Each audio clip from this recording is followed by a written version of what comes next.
Muy buenos días, jóvenes.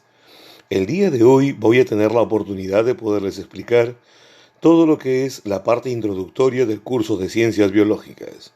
En pocas palabras, vamos a pasar de algo tan elemental como lo que se ve en la diapositiva a algo como esto. Y veremos cómo en el transcurso de todo ello será posible ir vislumbrando una serie de datos importantes, teóricos y prácticos que todos ustedes van a poder acceder.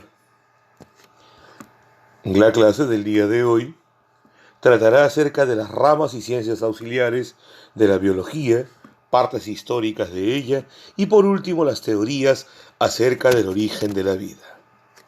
El día de hoy, quien tendrá el gusto de acompañarlos en esta clase será el docente César Sotelo Purizaga.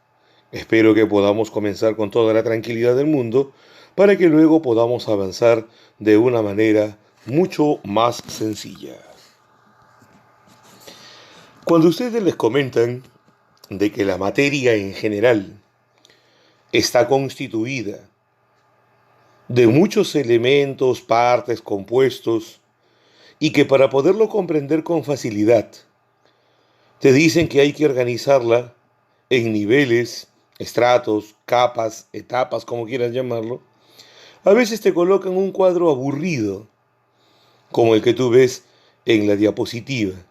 Cierto es que te mencionan dentro del nivel químico a los subniveles como el subatómico, el nivel atómico, el subnivel molecular, el subnivel macromolecular o los complejos supramoleculares. De ahí viene el nivel biológico y todo lo demás.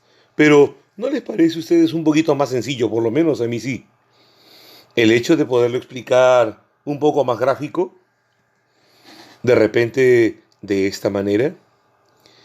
En la parte superior de la diapositiva tendremos en la primera hilera, todo lo que está incluido en el nivel químico. Por lo tanto, lo que es inerte o carente de vida. Comenzaremos desde las partículas subatómicas, señaladas ahí básicamente el protón, el neutrón y el electrón, aparte del positrón, el muón, el mesón, el neutrino, el quark, etcétera, etcétera.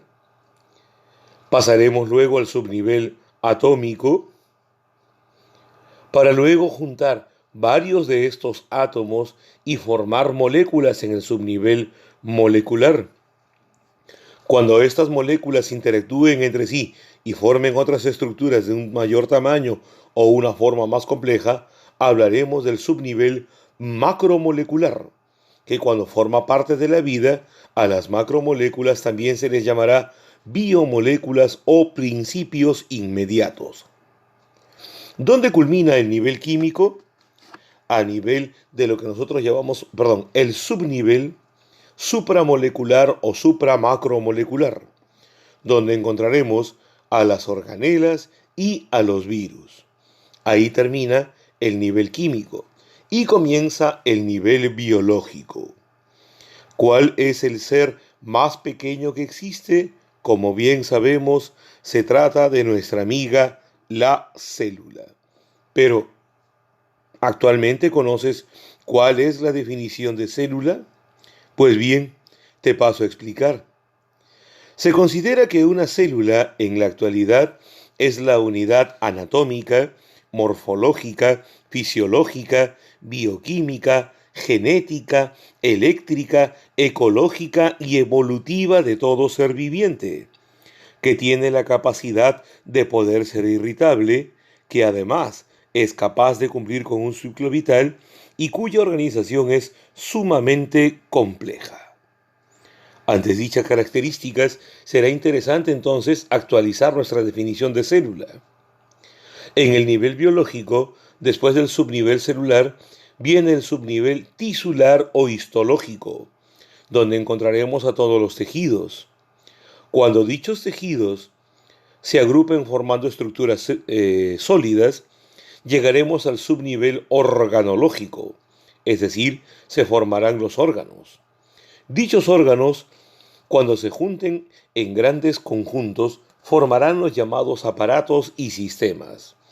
Si están tomando nota, deberían apuntar por ahí que tanto aparatos como sistemas son conjuntos de órganos que van a cumplir una misma función todos al mismo tiempo, de manera simultánea.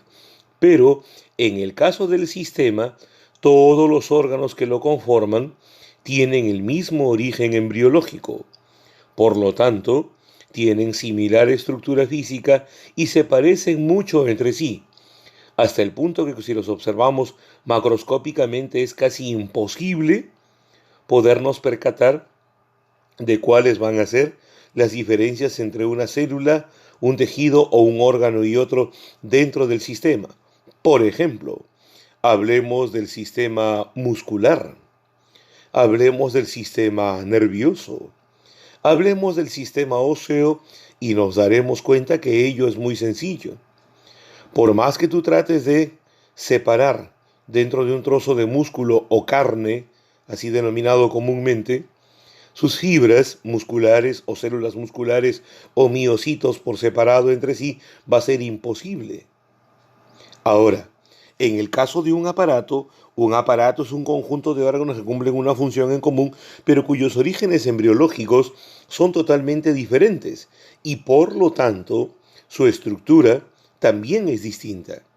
Ejemplo de aparato podría ser el digestivo, donde te darás cuenta de que los labios, los dientes, la lengua, el esófago, el estómago, los intestinos, el hígado, la vesícula biliar, el páncreas, las glándulas salivales, todos tienen diferente estructura, pero todos en conjunto cumplen con la misma función. Al juntar células, tejidos, órganos, aparatos y sistemas, conformaremos al organismo. En el organismo termina el nivel biológico y comienza el nivel ecológico. Solo que en el nivel ecológico ya no se le llama organismo, sino se le llama individuo. Al conjunto de individuos que habitan en el mismo lugar, en el mismo momento, se les va a denominar población.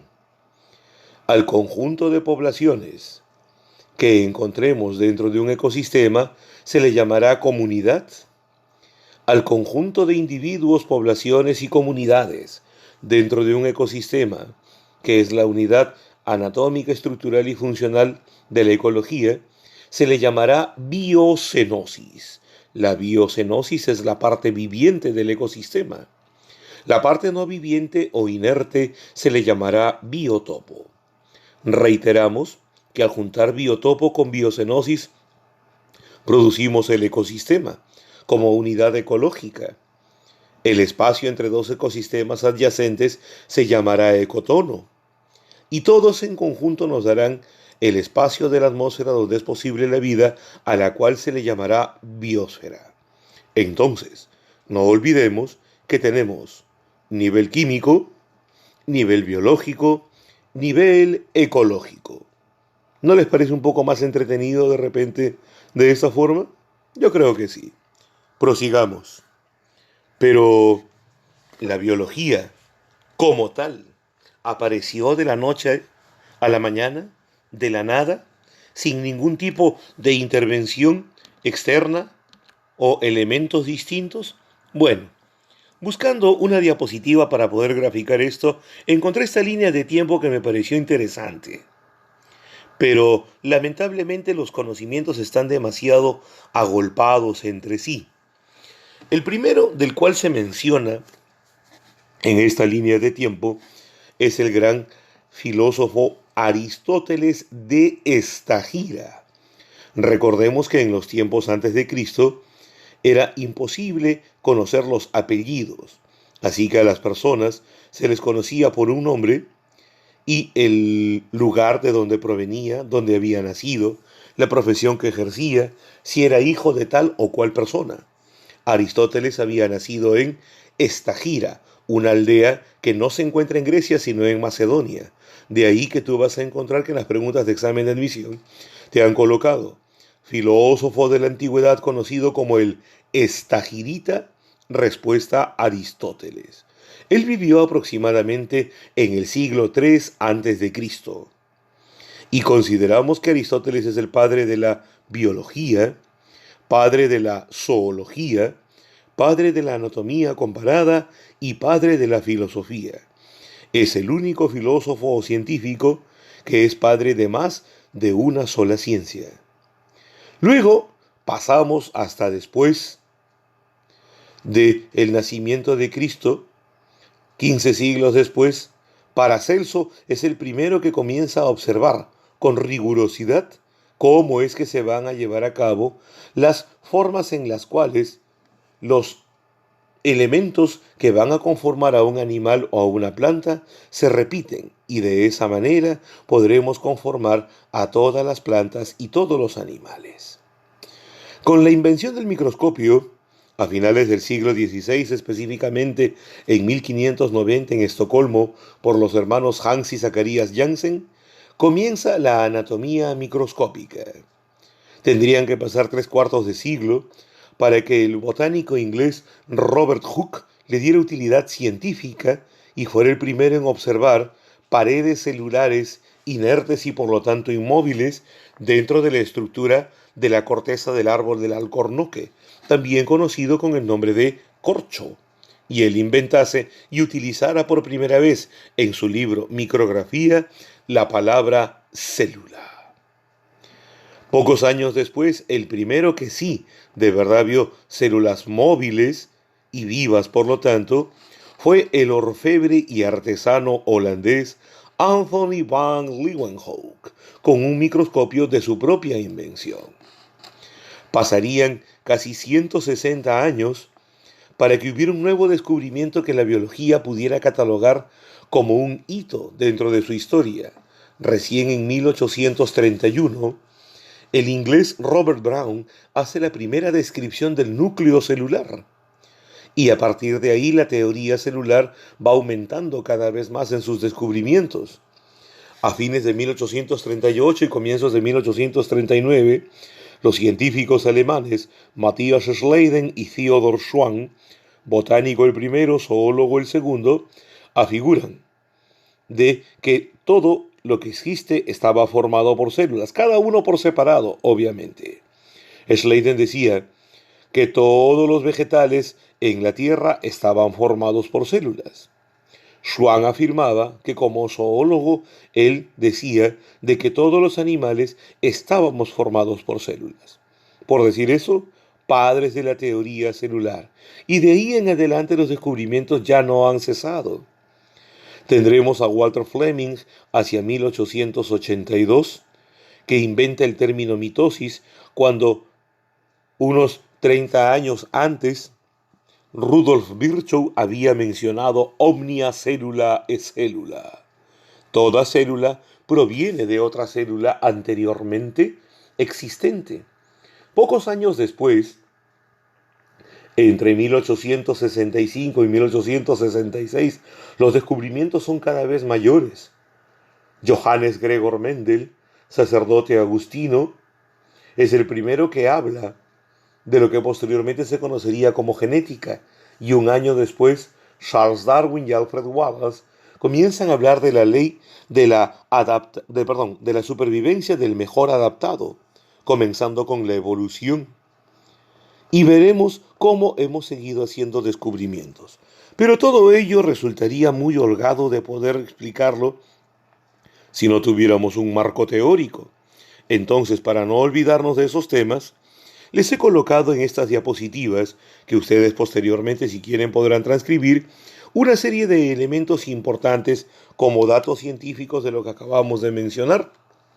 Por si acaso, la figura arriba a la izquierda es el único busto fidedigno que se cree representa a Aristóteles de esta gira, mientras que el caballero del gracioso bigote y blonda cabellera abajo a la izquierda no es nada más ni nada menos que Anthony van Leeuwenhoek.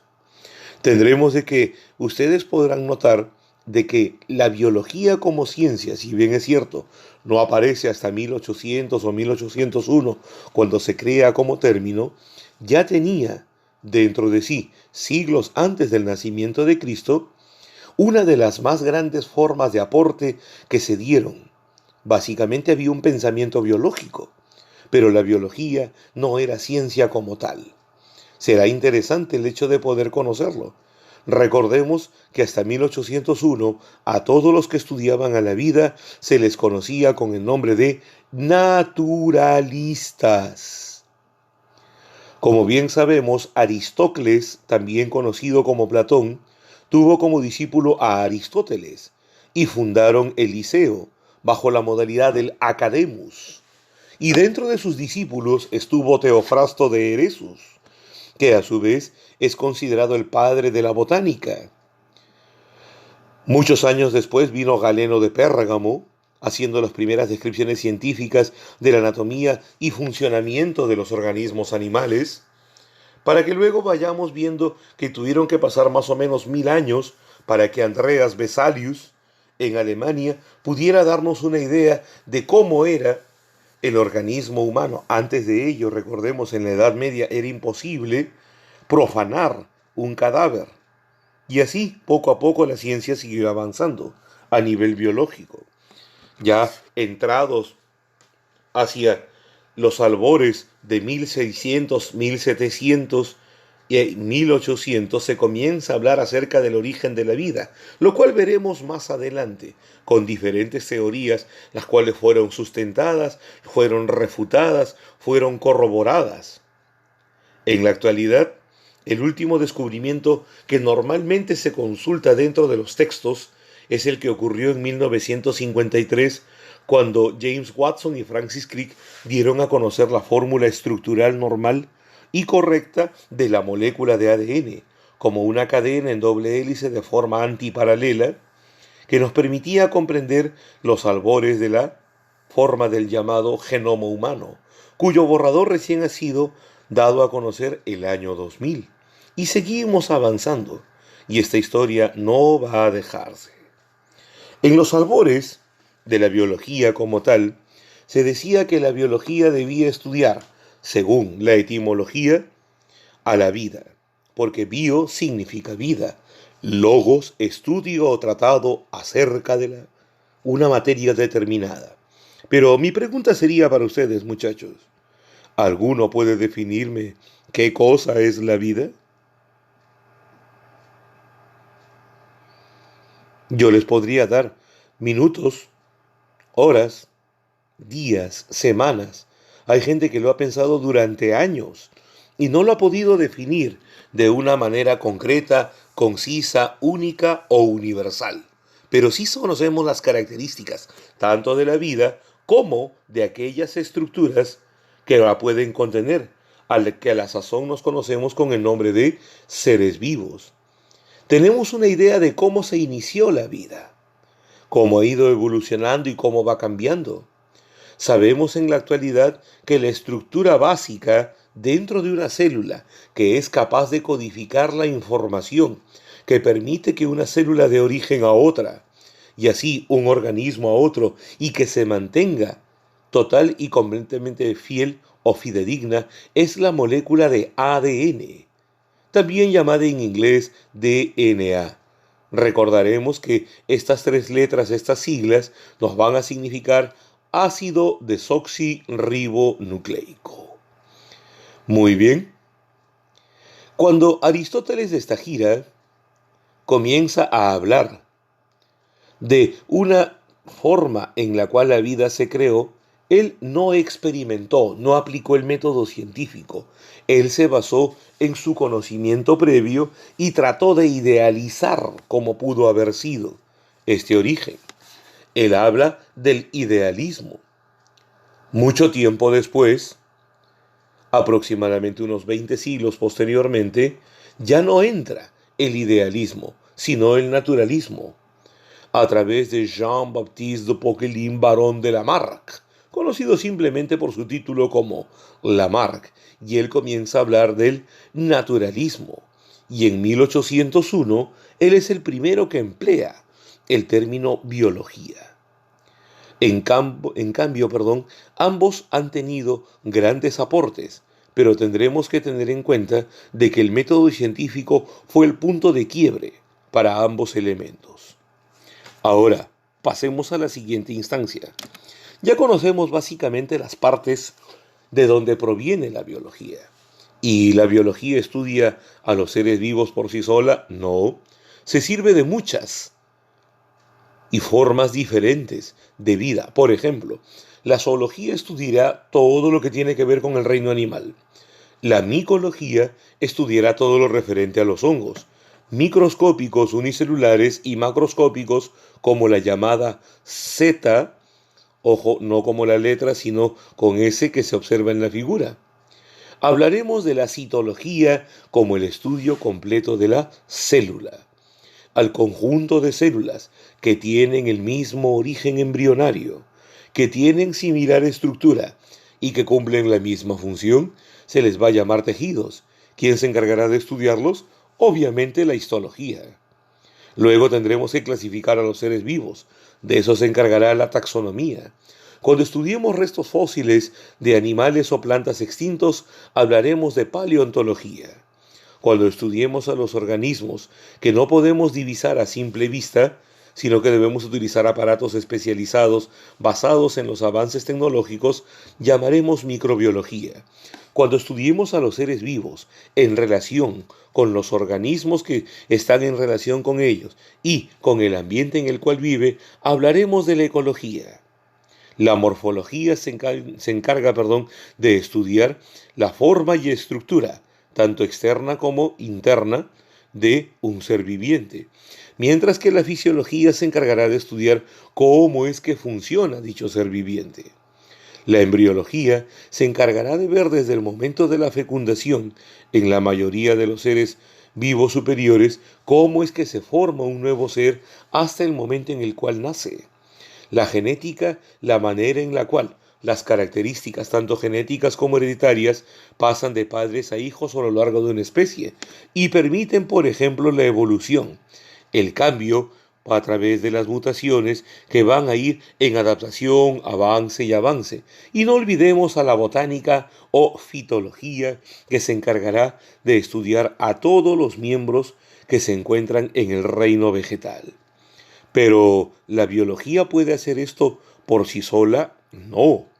Necesita de la ayuda, de la cooperación o del auxilio de otras ciencias. Por esa razón, aquí en esta diapositiva te presento las ciencias auxiliares de la biología. A diferencia de la diapositiva anterior, aquí ya cada una de ellas está explicada y tú podrás notarlo con bastante facilidad. Pasando a la siguiente, ¿qué cosa es lo que nosotros vamos a poder tratar de comprender con estas ciencias auxiliares? Les doy una sola aplicación. La domesticación de vegetales y de animales se ha podido estudiar a través de métodos paleontológicos y de otras formas, ¿está bien?, como la paleobotánica, para poder comprender lo siguiente. Se supone, no se puede estar seguro, no hubieron testigos que nos narraran nada de esto, de que la domesticación de los lobos hasta los actuales perros debe haber ocurrido desde hace unos 15.000 años atrás. Se tiene constancia en asentamientos humanos que hace 12.000 años las primeras aldeas o los primeros seres humanos que trataban de vivir en comunidad ya criaban cabras. Y así vamos a encontrar una gran cantidad de elementos que nosotros vamos a ir viendo. Quiero que por favor observen cuando llegamos a los 8.000 años atrás. Veremos que se comenzaba a domesticar la cebada en Egipto y la papa en la meseta del Collao, en el altiplano, que en esos tiempos no habían países, pero que ahora compartimos Perú y Bolivia, siendo dentro de los cultivos el segundo más antiguo que tenemos, ya que tanto los frijoles como el maíz se comenzaron a cultivar en Centroamérica poco antes o poco después, y veremos cómo se está yendo cada vez mejor. ¿Sabríamos algo de todo esto si no tuviéramos ciencias auxiliares? No. ¿Cuál es el objeto de estudio de la biología?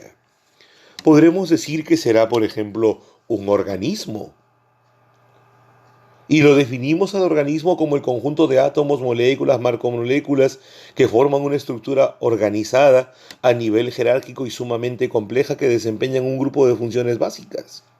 Pero eso no sería posible si no apareciese la vida. Por eso coloco ahí la germinación de un vegetal. Se utiliza para, vamos a ponerlo en un término sencillo, juntar o hacer un conjunto para globalizar todas las características de todos los seres vivos, de diferentes tamaños, de diferentes formas que han existido a lo largo de millones de años. Por último, cuando la vida termine, llegará la muy necesaria muerte, que dejará espacio a los nuevos seres más jóvenes, más evolucionados, está bien, y que se caracteriza por interrumpir el ciclo que nos mantenía corriendo, está bien, y que no tiene forma de ser corregida. Ya que hablamos de la vida y su terminación, hablaremos de las teorías acerca del origen de la vida. Desde que el ser humano se considera como tal y por lo tanto inteligente, ha tratado de averiguar dónde estamos, por qué estamos aquí, para qué estamos aquí, de dónde venimos, desde cuándo existimos, por qué razón tenemos características similares o diferentes. Pero, como nadie estuvo presente en el momento del origen de la vida, a lo largo de los siglos se han ido proponiendo una serie de teorías, algunas con orden riguroso científico, mientras que otras no tanto. Pero dentro de lo que nosotros vamos a entender como la parte que nos van a exigir estudiar siempre, más aún a nivel superior, hay 5 grandes teorías que son las principales que debemos aprender. La primera y la más antigua de todas, por lo tanto a la cual también le debemos un grado de respeto, se le llama creacionismo. La creación es aquella doctrina, aquella enseñanza a través de la cual se trata de imponer de que hubo una estructura, un ser, un ente totalmente superior a nosotros, omnipresente, omnisapiente y omnipotente, que creó lo que conocemos de la nada y que participa en la creación a cada momento. Si somos un poquito más racionales, para poder hablar de la creación, diremos que existen 2 ramas muy importantes. En la actualidad se habla de las religiones y se va a hablar de las mitologías. Pasemos a observarlas una por una. En el caso de nuestras amigas, las religiones, podremos decir de que es un tipo de creencia en una forma superior de poder que nos ha permitido llegar a donde estamos. En algunos casos le podemos llamar Dios, en otros no. Por ejemplo, cuando hablemos de la religión que contiene la mayor cantidad de adeptos a nivel mundial, conocida como sintoísmo en la actualidad, que luego ha cambiado de nombre a budismo por Siddhartha Gautama Buda, ¿está bien? Diremos de que ellos rechazan la existencia de dioses absolutos o creadores universales, sino que existen sustancias en el éter, como el Shinto, por ejemplo, o el Tao, que le van a permitir a los seres vivir y tal como lo hacemos. Las otras religiones son algunas monoteístas, otras son politeístas, pero la gran mayoría de las religiones tienen la idea de un solo Dios superior, que ese Dios es amor, es todo bondad y que nos dio la capacidad de libre albedrío. Vale decir, el hecho de poder elegir entre lo bueno y lo malo. Y ya sabemos cómo nos ha ido siempre con esto de lo bueno y lo malo. Muy bien, actualmente en el mundo observamos una gran cantidad de religiones y cada una de ellas depende de un país, de una cultura, de una simbología.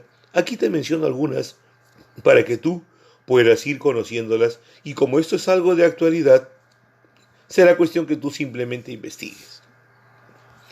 En el caso de las mitologías, hay diferencias inmensas, ya que las leyendas que nos van a permitir a nosotros poder tener nuestra imaginación cabalgando y dando una serie de pautas, nos va a dar una contraposición con respecto a las religiones. ¿En las mitologías hay un Dios? No. Todas las mitologías son politeístas. En las mitologías, Dios es amor, por el contrario. Cada Dios representa un defecto de la raza humana. Y obviamente, ¿nos darán un libre albedrío, la capacidad de elegir? Por supuesto que no. En las mitologías los dioses son tiránicos. Ellos eligen quién nace, quién muere, quién vive, quién tiene, quién no tiene, quién hace, quién no. De estas mitologías tenemos una serie de recuentos que nosotros vamos a poder comprender. A ver qué tan bien reconocen ahí. Arriba a la izquierda tenemos a la mitología hindú. A la derecha arriba, Odín con la mitología escandinava. Abajo a la izquierda, a ver, ese es de nuestro país. Ese señor con cara de molesto es el dios Huiracocha. Y a la derecha, abajo, la mitología egipcia. Pero obviamente, debido a muchas razones, sobre todo literarias, la que más se conoce, la que más se maneja, es la mitología greco-romana. Pero a mí me interesa, muchachos, que ustedes manejen la mitología de nuestro lugar de nacimiento, la cual viene en la actualidad como pregunta de examen de admisión. ¿Alguno de los presentes conoce cómo es que se explicaba antes de la llegada de los incas y luego con los incas el origen de la vida? Pues bien, les doy una idea. A esto se le conocía con el nombre del mito de Bichama. La explicación la tienen ustedes ahí. Espero que con un poquito de buena voluntad lo vayan ustedes leyendo, para que de esa manera podamos comprender. La gran mayoría de repente habrá pensado en el mito de los hermanos Ayar y la leyenda de Manco Cápac y Mama Oglio. Pero esto nos da la idea de cómo los seres humanos que ya existían fueron venidos a gobernar. ¿Está bien? Si bien es cierto, son mitos interesantes, no explican el origen de la vida. Así que hay que separar el mito de Bichama, por favor. La segunda teoría que vamos a observar es la teoría del origen espontáneo de la vida, cuyo conocimiento comenzó 600 años antes de Cristo a través de Anaximandro, Demócrito, Anaxágoras, Empédocles y muchos otros filósofos de la antigüedad. Se hablaba de que existía la posibilidad que apareciera de la nada o de algún elemento la vida, y cada uno daba su postura, pero en realidad quien logró juntar todos estos preceptos fue Aristóteles de Estagira, discípulo de Platón, aquí en una pintura de Rafael llamada La Escuela de Atenas, donde él hablaba de la famosa entelequia, vale decir, los 4 elementos básicos de los cuales se suponía que aparecía la vida: el agua, el aire, la tierra y el fuego. ¿Cuánto tiempo sobrevivió esta teoría? Aproximadamente 2000 años. Aristóteles sostenía de que la entelequia, sus 4 elementos, ahí señalados, permitían el nacimiento de gusanos blancos, como llamaba él, a partir de materia muerta, dado que veía cuerpos de seres humanos o de animales que habían fallecido en batalla, por ejemplo, y luego veía que aparecían estos gusanitos, que en realidad en la actualidad sabemos que son las larvas que dejan las moscas, a las cuales se les conoce con el nombre de cresas. Pero no crean que esto del vitalismo, llamado así, durante 2000 años se limitaba solamente a decir eso, no. Él decía que de la cornamenta de una vaca que tú dejabas en el campo o la calavera de un caballo aparecían abejas. Hubo un científico apellidado Van Helmont, defensor de dicha teoría, que mencionaba que si tú dejabas la ropa sucia de un obrero dentro de un granero o un pastizal, a los pocos días aparecían ratones de ahí. Como nosotros ya pensamos de una manera diferente, nos resultará risible, pero no crean, duró 2000 años. Y grandes personajes como Benjamin Franklin o Sir Isaac Newton defendieron estas teorías. A mediados del siglo XVII aparece el gran naturalista italiano Francesco Redi, que es el primero en refutar de una manera científica y experimental las enseñanzas del gran Aristóteles de esta gira, lo cual le provocó, como ustedes se imaginarán, una gran cantidad de contratiempos. Le quitaron una forma increíble sus pertenencias, su fama, su fortuna, pero él se mantuvo constante y logró, a través de una serie de experimentos, dar cuenta de que lo que él decía era cierto. La biogénesis postulaba que tenía que haber un ser vivo previo para que otro ser vivo aparezca.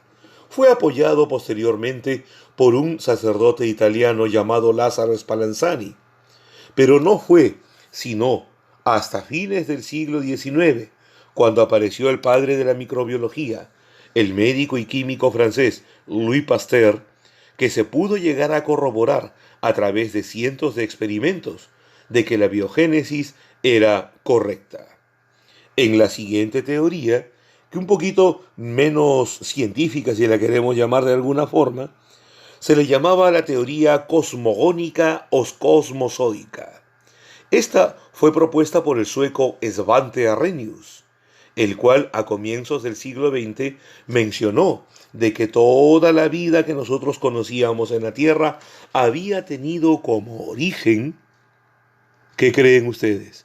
Así es, la vida en el espacio exterior, y que había llegado de alguna manera, entiéndase, a través de meteoritos y de algunas otras formas, polvo estelar de repente, hacia la Tierra en el momento en el cual pudieron germinar y dar la semilla de la vida. Y por esa razón, a su teoría también se le conocía como panspermia, donde pan significa todo, refiriéndose al universo, espermia, semilla.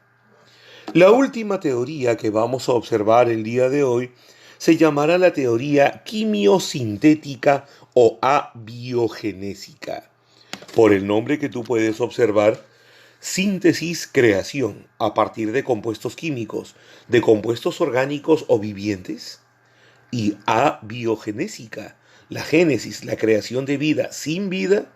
Pues bien, muchachos, hacia 1922, un sabio nacido en Rusia, en ese tiempo la Unión de Repúblicas Socialistas Soviéticas, llamado Alexander Ilich Oparin, tuvo la genial idea de que cuando la Tierra se creó hace 3.500 millones de años, perdón, la Tierra se creó hace 5.000 millones de años, pero hace 3.500 millones de años, cuando la Tierra comenzaba a enfriarse, había una atmósfera, si lo podemos llamar de alguna manera, reductora, donde no había oxígeno, sino gran cantidad de otros elementos, como el hidrógeno, como el amoníaco, como el gas metano, y que estos se juntaban entre sí a través de grandes reacciones y podían formar elementos como el agua.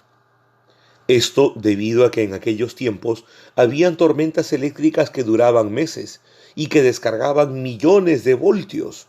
Habían grandes erupciones volcánicas y habían una serie de otros elementos que permitían que los dichos compuestos mencionados al comienzo se mezclaran continua y constantemente entre sí, con grandes descargas energéticas, y que al final esto permitió la formación de los primeros aminoácidos, luego las proteínas, y estas proteínas comenzaron a juntarse a su vez en compuestos a los que él llamó proteinoides y luego coacervados.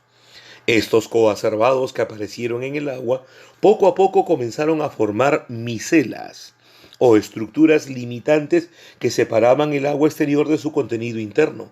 No se sabe en qué momento ni en qué lugar, no hubieron testigos, dichas micelas se transformaron en las primeras células. Y según él, ese fue el origen de la vida. Nada de esto hubiera de repente tenido alguna otra connotación que otras teorías anteriores si no fuese por el científico norteamericano Stanley Miller, el cual en 1953 tomó un librito llegado de contrabando desde Europa con la teoría de Alexander Oparin, su libro se llamaba Acerca del origen de la vida, y trató de recrear en una universidad en Estados Unidos, en un laboratorio, las condiciones que Oparín decía que se habían dado hace 3.500 millones de años. Logró, a través de una gran fusión de aparatos de vidrio con mezclas electrónicas, está bien, la supuesta atmósfera terrestre de hace tantos miles de millones de años, y sometió toda esta mezcla de elementos como el amoníaco, el gas metano, el hidrógeno, el agua en sí, o vapor de agua, a descargas eléctricas de más de 60.000 voltios. Cuando luego de varios experimentos dejó que enfriara todo lo que había sucedido, quedó un polvillo de color blanquecino en el interior de las redomas de vidrio.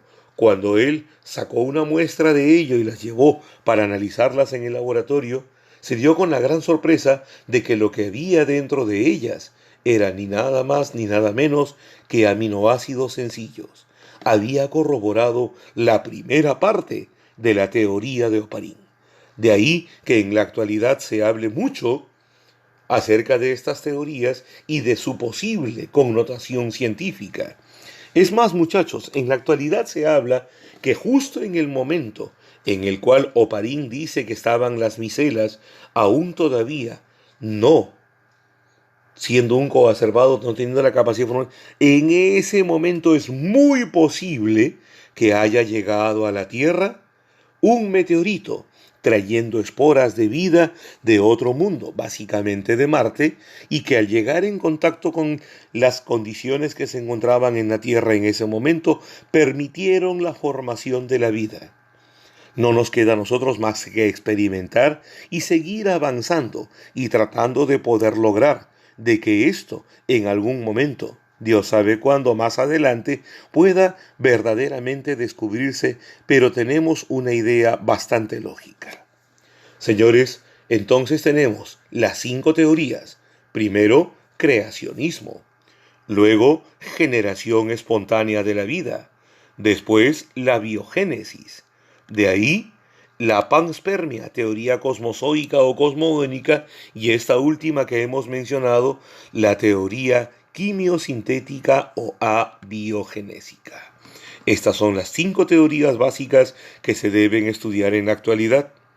Antes de culminar con la clase, quería hacerles mención de unos detalles que a mí a veces me resultan interesantes porque, si bien es cierto, los primeros ítems, los primeros capítulos de muchos cursos de ciencia suelen ser aburridos, a veces cuando yo he estado buscando figuras para poder graficar lo que les acabo de enseñar, me he encontrado con algunas figuras que son muy interesantes, las cuales he hecho un pequeño collage aquí para que ustedes puedan observar. Por ejemplo, se dice que el origen de la vida para la ciencia está en la evolución. Para los cristianos, ahí tienen el famoso fresco de Miguel Ángel en la Capilla Sixtina. Pero en vista que en The History Channel últimamente se habla de alienígenas ancestrales, también de repente habrá sido así para ellos. Arriba a la derecha tenemos una idea de cómo fue que Dios creó al ornitorrinco, que como bien sabemos es el único mamífero que no tiene glándulas mamarias, que pone huevos, que vive la mayor parte de su vida bajo el agua, que tiene pico como un pato, tiene la cola de castor, tiene membranas interdigitales como si fuese una rana, tiene espolón venenoso en las patas posteriores y que su alimentación es más la de un herbívoro. Entonces se dice que Dios mezcló de Tin Marín de Dopingüe, puso random que es mezclar y apareció. Y de repente algunos de ustedes, antiguamente, se habrá sentido como el caballero de la foto inferior derecha, esperando a que alguien te explique verdaderamente cómo es que se originó la vida. Los quiero dejar por último con el pensamiento de la gran Marie Curie. Ella decía: yo soy de las que piensan que la ciencia tiene una gran belleza. Un científico dentro de su laboratorio no es solo un técnico, es también un niño colocado ante fenómenos naturales que le impresionan como un cuento de hadas. Jóvenes, espero que todo les vaya bien, espero que la clase del día de hoy haya sido de su agrado, que hayan podido aprender algo y les pido que me presten toda la atención de ahora en adelante. Muchísimas gracias. Muy buenos días.